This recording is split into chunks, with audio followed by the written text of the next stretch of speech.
Bonjour à tous et bienvenue dans ce webinaire Chour à Vert. Merci encore pour l'intérêt porté à nos solutions respectives et merci pour le temps que vous nous consacrez en ce début d'après-midi. Comme ça n'a échappé à personne, aujourd'hui on vous propose de découvrir la valeur offerte par le couple Chour à Vert dans le monde de l'hybride. Donc je suis en compagnie d'Éric Garnier de la société Avert pour cette session. Éric, je te laisse le soin de te présenter pour ceux qui ne te connaissent pas encore. Avec plaisir. Bonjour, bonjour à tous. Je suis Éric Garnier, je suis en charge de l'offre éducation chez Avert pour l'Europe, offre dans laquelle s'inscrivent les caméras de captation PTZ et les caméras de tracking également qu'on verra un petit peu plus loin. Yes, merci Eric. Donc, quant à moi, je m'appelle Enrique Borges. Je suis market développeur au sein de l'équipe Chour France dans la division système. J'ai l'habitude de dire que je prêche la bonne parole auprès des intégrateurs, clients finaux et également prescripteurs. À noter que d'autres intervenants de Chour participent dans l'ombre à la réussite de ce webinaire. Je vais citer Christophe Bouillot du département marketing, qui est le modérateur pour les questions-réponses aujourd'hui, qui a participé également activement à la création de la vidéo de démo qu'on va diffuser dans quelques minutes. Et il y a également William Zadnik qui a mis en œuvre la configuration des matériels pour la fameuse vidéo de démo. Il est utile de préciser qu'il maîtrise un peu le sujet, William, c'est un peu le côté positif. Et en tant qu'application engineer chez nous, il est présent aujourd'hui pour répondre à vos interrogations techniques et il présentera la façon dont on doit paramétrer justement le fameux logiciel qui a été utilisé pour la démo. Donc pour info, ce webinaire sera potentiellement un peu plus court que ceux qu'on réalise habituellement et il est enregistré, comme d'habitude, pour le coup, afin d'être mis à dispo sur la chaîne YouTube Chour France. Donc l'agenda de la journée, 5 points. On terminera par les classiques questions-réponses. N'hésitez pas à noter vos questions durant l'intégralité du webinaire en les postant dans la partie questions dédiée à cet applicatif-là, justement. On les adressera toutes à la fin. Ensuite, donc standardisation de l'hybride pour commencer. Généralité sur quel est le suivi caméra et de quel type de suivi caméra on va parler aujourd'hui. Une vidéo de démo, présentation des différentes configurations et on termine donc par les fameuses questions-réponses. Alors, standardisation de l'hybride. Vaste sujet, donc tu vas être d'accord avec moi, Eric, pour dire que l'hybride aujourd'hui, on entend parler dans 95, pour pas dire 99% de nos échanges avec les clients finaux. Alors, on parle aujourd'hui d'hybride tout le temps. On participe à des formations hybrides, on organise des réunions hybrides, nos enfants suivent des cours hybrides, le secteur de l'événementiel s'y est mis aussi, propose plein de nouveaux formats hybrides pour attirer le chaland, comme je dis. Alors, le but recherché, on va les regrouper en 3 grandes catégories par rapport à ces usages-là. Typiquement, ça va être, premier but pour les entreprises en tout cas, améliorer, faciliter le télétravail à distance. Deuxième but, toucher une cible plus large, un panel plus large au niveau des personnes. Et troisième cible, proposer une expérience enrichie. En fait, le terme hybride, il vient compléter des mots qu'on utilise depuis très longtemps pour certains, un peu moins de temps pour d'autres, comme visioconférence, webconférence ou digital, qui sont des termes qui sont assez courants dans le domaine, surtout visio et surtout webconf au final. La différence entre ce qu'on appelle hybride aujourd'hui et puis le monde de la visio d'avant, c'est qu'en fait, dans le monde hybride, on cherche encore plus à mettre l'accent sur l'inclusion des personnes. On cherche à relever le challenge qui est de faire en sorte que tous les participants d'une réunion soient engagés. On sait tous que quand on est en visioconférence à la maison, on est en général beaucoup moins attentif que quand on est présent dans une pièce. Il y a une vraie distance qui est créée par l'écran par rapport à ça. La semaine dernière, on était dans une réunion multi-constructeur en train de travailler avec la DSI d'un grand groupe. Et elle a résumé l'hybride mieux que je ne saurais le faire. Donc, je la partage sa vision des choses avec ses mots. Bien entendu, j'ai son accord par rapport à ça. Donc, elle m'a dit que pour elle, l'hybride, c'est une évolution pragmatique de ce qu'on a appelé la téléprésence immersive. C'est une visio qui permet de travailler efficacement pendant toute une journée sans être épuisé à la fin. Et en fait, elle a résumé en disant, pour moi, l'hybride, c'est la visio 2.0. La visio 2.0, c'est beau. J'aime bien ça. Bon, pour arriver à ça, forcément, la qualité audio est capitale et elle doit être associée, on va dire, à une certaine dynamique et à un certain niveau de qualité vidéo. C'est des points qui ont vraiment été remontés systématiquement. On rebondit, on passe au point numéro 2 et on va vous parler un petit peu de tracking. Oui, alors 2 choses qu'il faut retenir essentiellement, hein. Bien faire le distinguo entre le framing et le tracking. Le framing qui est plus orienté sur du recadrage de participants, le temps que le tracking est vraiment individualisé sur une cible pour avoir un suivi beaucoup plus souple et beaucoup plus focalisé que sur le framing. Ça, c'est le premier point.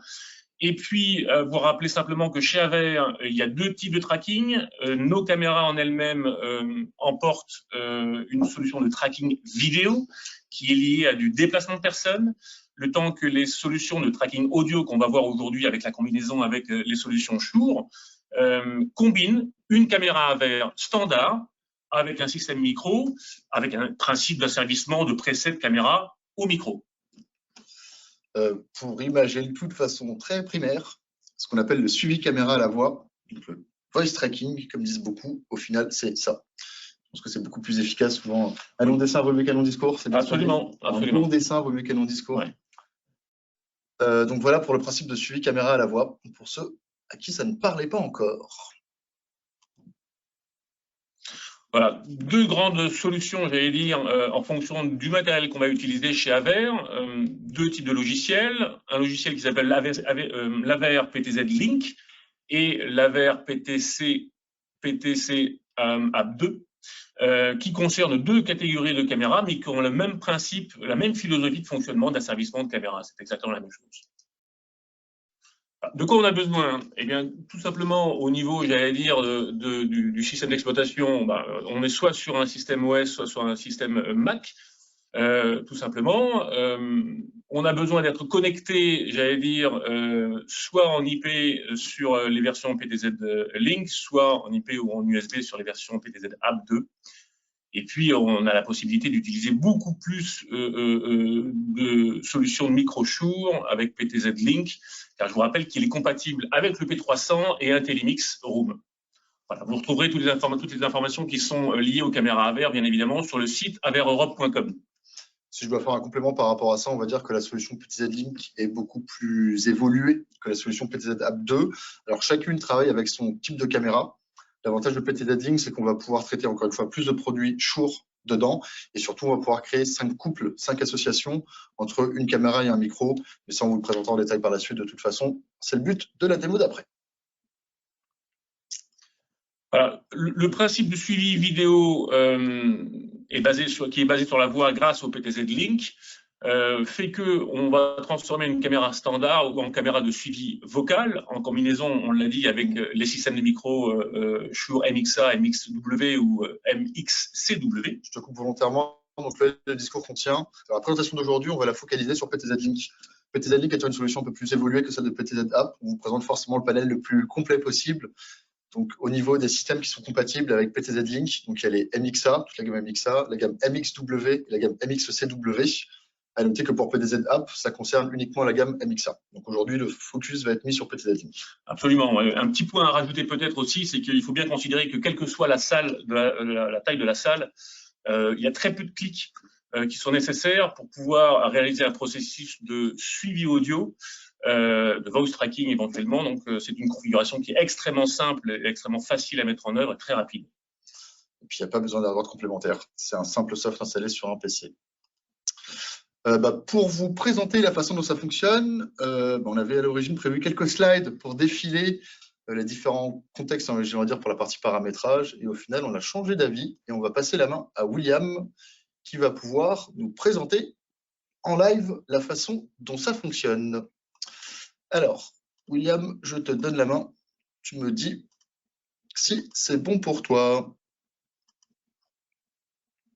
Ça devrait être bon, voilà. Tu me dis si tu vois mon écran. Parfait, merci William. Okay, voilà. Alors, j'ai mon browser ouvert, j'ai utilisé l'interface web d'un micro MXA 910. J'aurais pu faire ça avec Designer, mais pour aujourd'hui, ça sera plus facile de le faire comme j'ai aussi l'interface web de la caméra qui est une 330, si je me rappelle correctement. Alors, l'idée, c'est de paramétrer le micro avant. C'est la première chose à faire. On paramètre notre micro, ici un 910, autour d'une grande salle de réunion.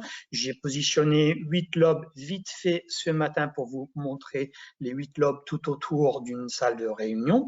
Après, quelques réglages à affiner dans la partie IntelliMix, c'est de bien ici le nombre de canaux ouverts en simultané. Par défaut, on est à 8, mais pour le caméra tracking, la caméra ne peut pas nous montrer 8 personnes en même temps, donc il faut bien le mettre à un seul canal ouvert à la fois. Et aussi, ici en bas, la sensibilité de l'ouverture des gates, il faudrait, par défaut, on est à 5. C'est recommandé, moi je vous recommande de le basculer à 4, voire 3 si nécessaire, dépendant de la salle.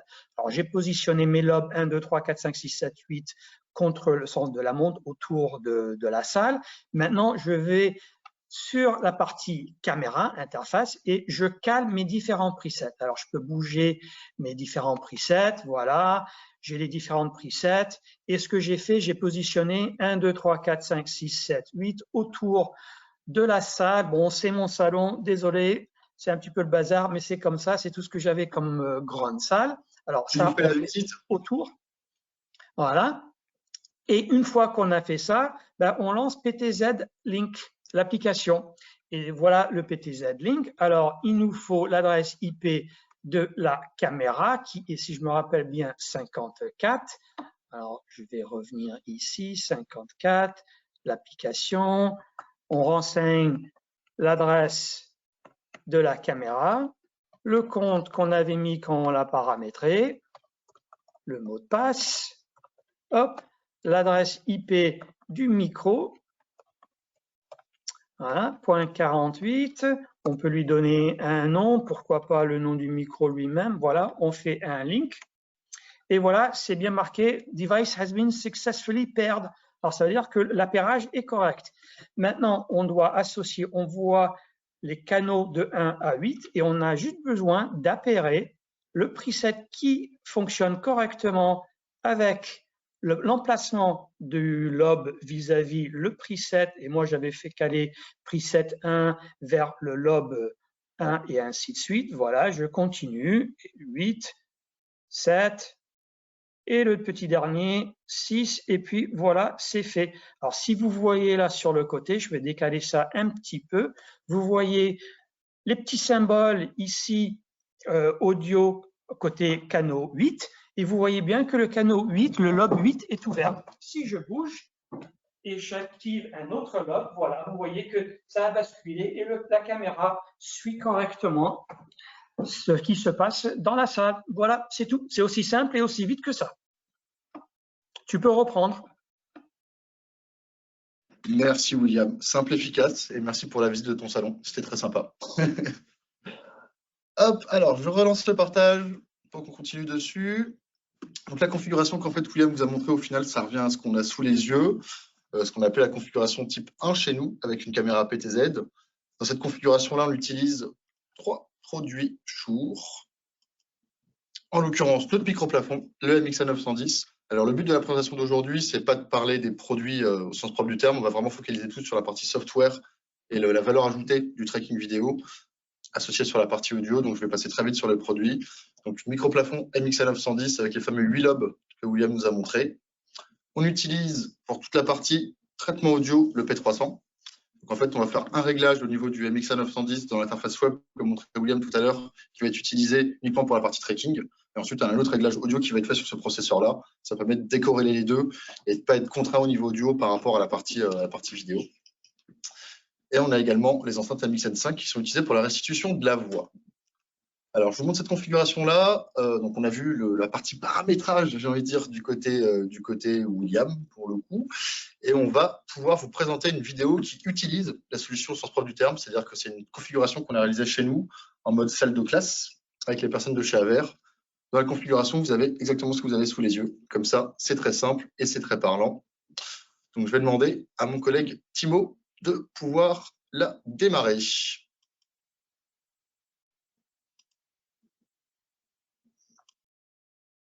Bonjour et bienvenue chez Shure. Aujourd'hui, nous allons discuter la fonctionnalité caméra tracking avec les caméras de chez Aver et les micros de chez Shure Microflex. Merci William.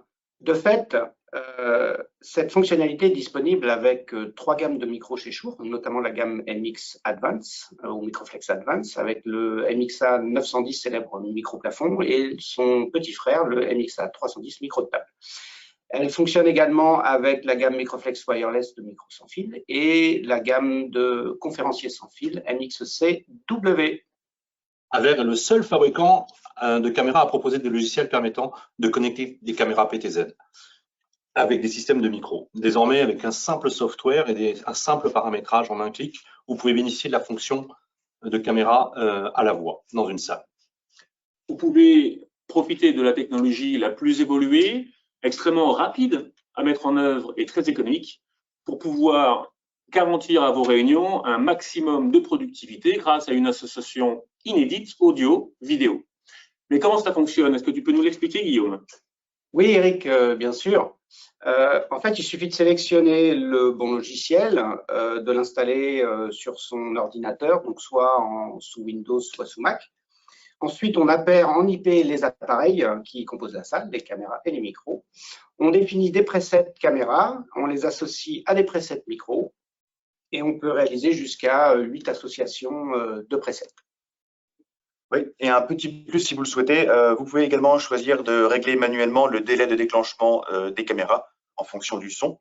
Donc ça est assez simple finalement, tout se passe par un logiciel qui est donc fourni et tout ce qui est configuration et paramétrage se fait en quelques secondes. À noter la synchronisation du micro plafond MXA 910 avec les caméras USB qui se fait avec l'application PTZ App 2 et puis en ce qui concerne les caméras Pro PTZ avec l'application PTZ Link. Vous pouvez nous retrouver sur LinkedIn ainsi que sur notre chaîne YouTube Show France. Vous pourrez visionner une autre vidéo concernant le tracking caméra en salle de visioconférence. Merci, à très bientôt. Super, merci Thibaut. On reprend la main sur le partage. Hop. Donc la configuration qui est en œuvre, vous l'avez vu à l'instant, c'était celle-ci. Si je repasse sur la suite, donc là on a utilisé un P300 dans la configuration. Donc comme vous l'avez compris, PTZ Link est installé sur un PC ou sur un Mac en l'occurrence. On va partir sur un PC parce que ça m'arrange par rapport à IMX Room. Au lieu de mettre un P300 en version hardware, une appliance qui va être reliée en USB au niveau du PC, on peut se contenter d'installer un TeleMix Room sur le PC. Ce qui fait qu'on arrive sur une configuration qui est encore plus simple. J'ai que les produits essentiels, j'ai envie de dire, qui sont là de façon physique dans la pièce. Donc le micro plafond, l'enceinte MXN5 et la caméra PTZ avec le fameux soft qui est installé sur le PC. Et du coup, tout le traitement audio va être intégré dans IMX Room, qui est encore une fois un software qui va être intégré dans le PC comme les PTZ Link. On pourra avoir exactement la même configuration avec le MXA310, qui est notre micro-table. Ça reste la même logique. On peut avoir, comme on le disait tout à l'heure, jusqu'à 5 associations. Donc, sur une configuration avec PTZ Link, je peux mettre 5 MXA310 dans ma salle que je vais associer avec une caméra. Donc là, on a mis par exemple la DL30, mais ça pourrait être un autre produit tant qu'il est validé avec l'utilisation de PTZ Link. Pour refaire le parallèle, je peux retirer le P300 pour mettre à la place IMX Room et simplifier encore plus la configuration de la salle. On était sur du filaire, on passe sur du sans fil. On peut concevoir une intégration de ce type-là avec nos postes de conférence sans fil. Alors, petite particularité par rapport à ça. Donc, particularité numéro 1, c'est du sans fil, on peut le déplacer. Mais il faut forcément que le poste que vous prenez à l'endroit 1 soit toujours mis dans la même position pour pouvoir faire le rappel de presets qui correspondent à cette position-là. Sur le MXA 910, le MXA 910 va pouvoir avoir 8 presets qui vont être associés avec la caméra.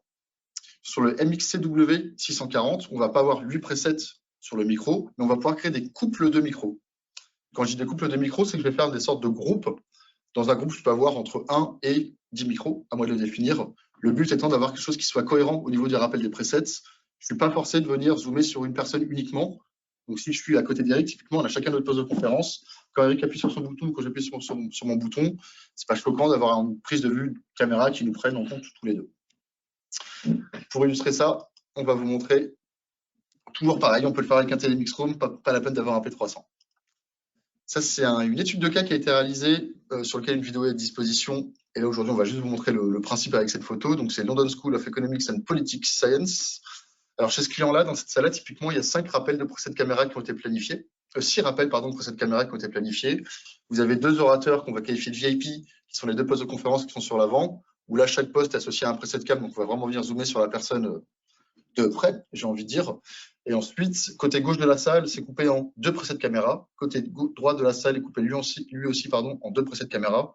Donc, autrement dit, on a un groupe de 3 postes du côté gauche pour un preset de cam, un groupe de 2 postes du côté gauche toujours pour un deuxième preset de cam. Ceux qui sont à l'avant de la salle, chaque poste a son preset. Et côté droit, c'est la même logique. Un groupe de 2 fait un preset. Ensuite, un groupe de 3 fait un preset. Voilà pour vous expliquer un peu comment ça fonctionne. Donc là, c'est pour le MXCW, poste de conférence sans fil. Et on peut également s'associer avec le MXW. Toujours la même logique. Donc là, l'appairage se fait soit avec le P300, soit avec IMX Room. Ça ne change pas. Pour le coup, c'est un peu toujours pareil, et tant mieux. La philosophie étant la même que tout à l'heure, il va vraiment falloir garder à l'esprit que chacun des micros doit avoir une position qui est affectée au niveau de la salle, même si c'est du sans fil, pour que quand on fasse le preset caméra, ce soit cohérent sur le lien qui va être fait entre les deux. En éducation, il y a eu pas mal de projets en MXW qui ont été, sur lesquels on est en train de bosser en ce moment. Il y a des POC qui sont en cours d'ailleurs avec PTZ Link et PTZ App 2 dans le domaine de l'éducation prioritairement. Sur l'approche, j'ai une petite coquille, c'est du MXW8 qui est sur le slide et pas du MXW6. Je le précise au cas où. Donc dans l'approche, typiquement, ce qu'on va faire, c'est que chacun, le professeur qui va être professeur principal en face avant, va avoir un micro-main. Dès que le micro-main est utilisé, automatiquement, le preset caméra est fait vers l'avant de la salle. Et ensuite, il y a des MXW6 ou des MXW8 qui sont répartis au niveau des étudiants. Et là, c'est la même logique. Dès qu'un étudiant prend la parole, la caméra va les zoomer vers lui automatiquement. Donc, c'est une répartition qui va être faite avec chacun des micros qui vont bien au niveau de la salle. À noter que sur la gamme MXW, on peut avoir tous les types de micros, que ce soit du micro-main, du micro tour d'oreille ou du micro-cravate, c'est un peu la même chose, du body pack, du micro-col de signe et également du micro de surface. Alors, pour récapituler un peu le tout, parce que ça fait quand même pas mal d'informations, on vous a fait aussi un comparatif entre PTZ Link et PTZ App pour voir un petit peu la puissance et la différence de chacun des deux. En fonction de l'interface ou du processing que vous allez utiliser, on peut mettre plus ou moins de micros.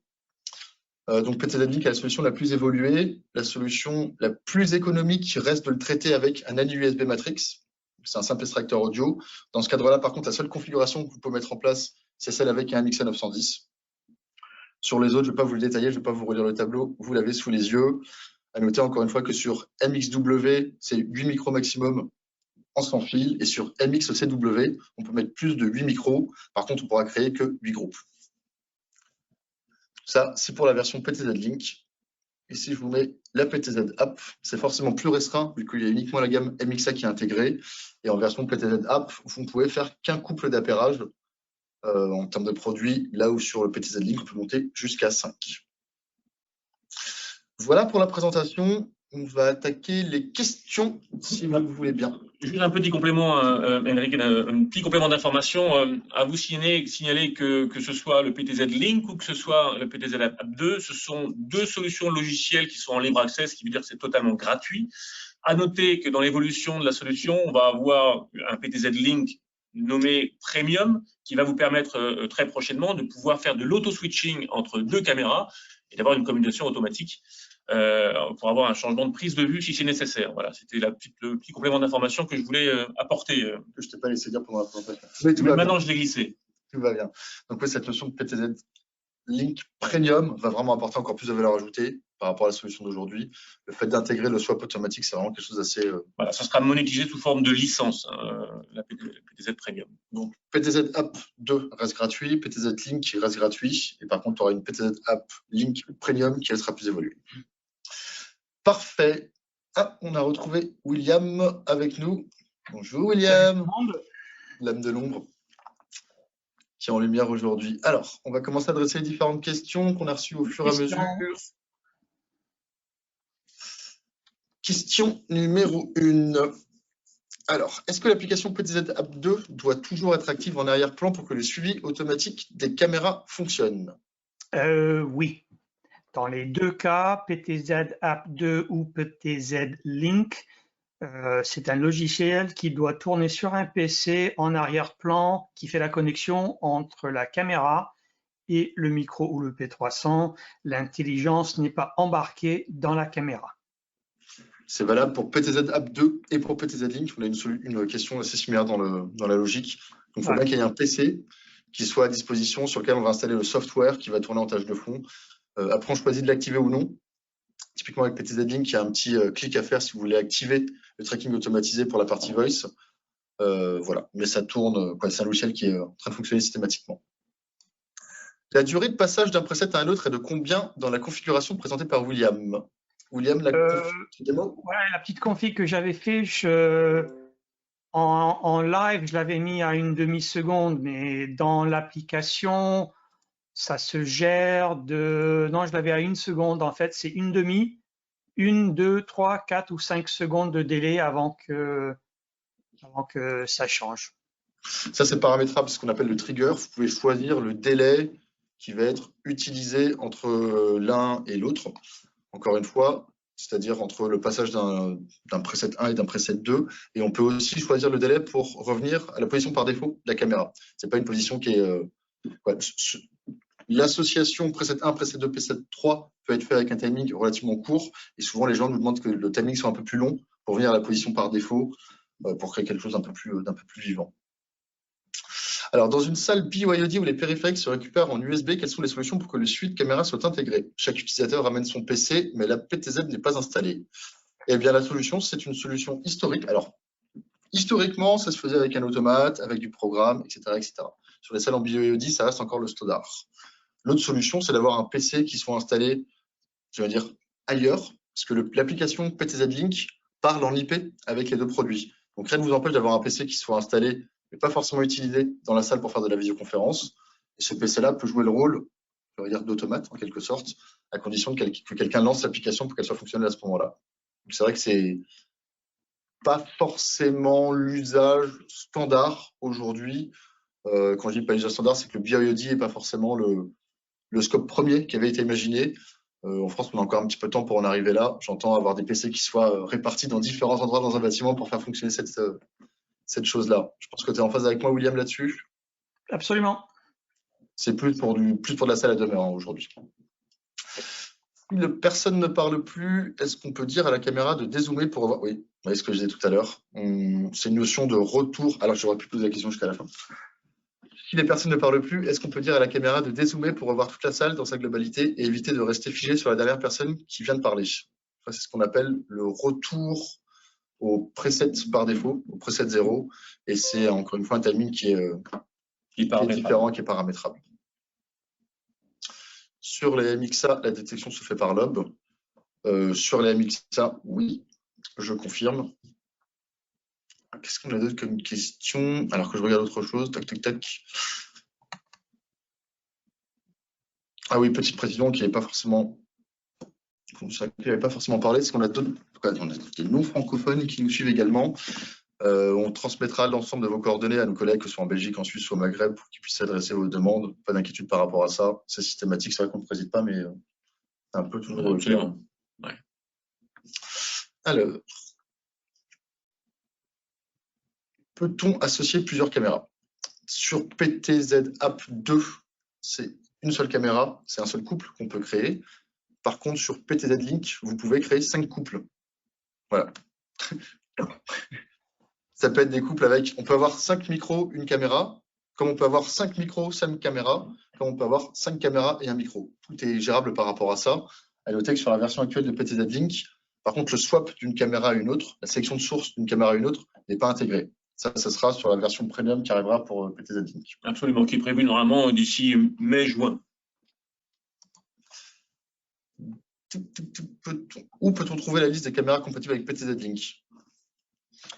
Et bien sur le site AVER, vous trouverez tout. Sur le site AVER, c'est une mine d'informations, donc on ne l'avait peut-être pas précisé au cours de la...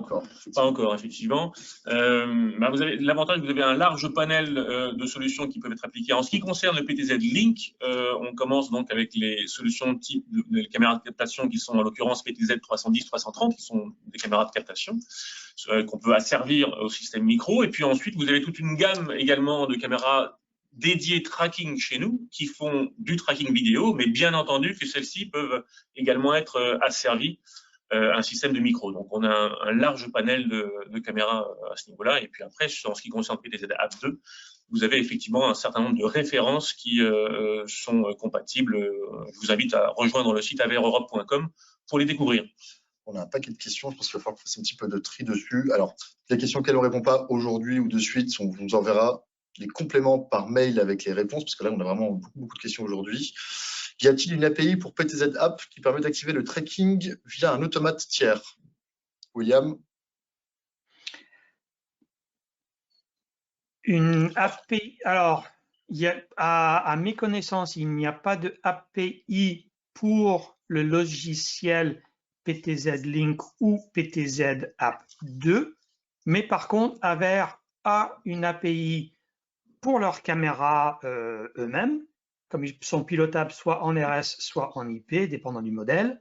Et nous, on a une API pour nos micros, donc vous pouvez recréer ce que a fait Aver avec PTZ Link et PTZ App 2 avec un automate qui se connecte en IP vers la caméra ou les caméras et le ou les micros dans la salle. Là, c'est à vous de programmer, de choisir le plateforme que vous voulez faire qui passe de l'Extron, du Crestron, de la MX, ou si vous voulez, avec un Raspberry Pi, ce que vous voulez. Hein. Tout est possible. Mais bon, encore une fois, il n'y a pas d'API intégrée aujourd'hui sur PTZ App ou PTZ Link 2. Je pense que c'est des choses qui arriveront avec PTZ Link Premium, mais à ce jour, ce n'est pas le cas. On ne peut pas se contenter de faire un clic sur un automate pour piloter le software PTZ App ou PTZ Link. Pas à ce jour, en tout cas. Je continue. Conseillez-vous d'installer ce type de configuration dans une salle bruyante ou dans une salle où l'acoustique a une mauvaise qualité? Alors, ce qu'il faut garder à la logique, ce qu'il faut garder de façon assez logique en tête, c'est que de toute façon, on va faire un tri au niveau du micro qui va nous permettre de prendre la zone dans laquelle il y a le plus de bruit, dans laquelle la pression acoustique est la plus importante. Donc, si dans votre salle, vous avez une très mauvaise qualité acoustique, bah, potentiellement, vous allez avoir des erreurs au niveau du tracking. Donc, c'est effectivement toujours un peu sensible. Oui, William, lève ton doigt. Ce que je peux vous dire, déjà, dans une salle avec une mauvaise acoustique, est-ce qu'on va mettre un micro de lobe comme un MXA 910 ou un MXA 710? Alors, attention, William. Nous, on va vous conseiller de rapprocher le micro vers les intervenants dans la salle. Donc, typiquement, on va vous conseiller de mettre soit des MXA 310, soit en MXW, les petits micros effets de surface, ou carrément, si c'est vraiment acoustique mauvaise, carrément des cols de signe. Et dans ce cas-là, oui, on peut associer des cols de signe à travers un P300 à l'application PTZ App de chez Aver. Ouais, c'est vrai qu'en fait, c'est un peu radical comme discours, mais c'est la vraie parole, je confirme. 14h34, on a déjà dépassé un peu la durée du webinar. On va prendre encore 2 ou 3 questions, puis ensuite on fera, quand on n'a pas trop de temps pour les autres questions, on fera encore une fois toutes les réponses par mail, pas d'inquiétude par rapport à ça. Peut-on régler la vitesse de déplacement durant la transition? Oui, donc ça on l'a vu, c'est bien tout à fait configurable. On peut gérer le temps de déplacement entre les deux, on peut même créer du freeze sur les images si vous le souhaitez. Est-ce qu'on a des bundles de configuration MXA, MXN et Aver? Faut-il demander un chiffrage ligne par ligne? Alors un chiffrage ligne par ligne, parce qu'il y aurait, je pense, des centaines de bundles qu'on pourrait créer avec ça, vu qu'il y a facilement une quinzaine de caméras Aver qui sont compatibles. Il y a l'ensemble de notre gamme MXA, MXN et aussi MXW, MXW. Donc il y aura vraiment pléthore de bundles dessus. Donc non, il n'y a pas de bundle, c'est vraiment du package que vous devez créer. Et il n'y a pas de solution toute faite dessus. Voilà, donc vous inquiétez pas, encore une fois, pas d'inquiétude particulière. Tout ce qu'on a récupéré comme questions seront traités, on y répondra par mail. On va faire un livre blanc de toute manière qui va intégrer et nous nos questions franco-françaises. Et il est très fort probable qu'on intègre également les questions des autres pays, vu que ce webinaire a eu lieu dans différents pays, pour apporter le plus de compléments possible. On sent qu'il y a beaucoup de... Oui. Ça suscite beaucoup d'intérêt et ça fait beaucoup de questions automatiquement, donc c'est une bonne chose. On est très content du tout. Mais adresser toutes les questions comme ça va être un peu trop long, un peu trop problématique. Donc on fera ça par la suite, par email. Voilà, William, écoute, merci pour ton temps là-dessus. J'en profite pour remercier toutes les personnes qui ont participé à la présentation d'aujourd'hui. Merci pour l'intérêt que vous avez apporté encore une fois à toutes nos solutions. Le couple Aver-Flour, je pense, c'est un bon début avec PTZ Link. PTZ Premium va encore apporter beaucoup plus de valeur sur ce couple-là. De toute façon, on se rend compte, c'est un peu comme nous avec un Telemix Room versus le P300, c'est que tout ce qui est hardware a tendance de plus en plus à disparaître, un peu comme le codec au final. Dans la tendance, je pense qu'on est amené à se revoir à plusieurs reprises avec de futures évolutions sur ces sujets-là. Merci à tous, bon après-midi, on vous envoie les réponses par email. N'hésitez pas à consulter les vidéos si vous le voulez, elles sont disponibles sur notre chaîne YouTube Chour France, comme d'hab. Bon après-midi à tous. Bon après-midi tout le monde.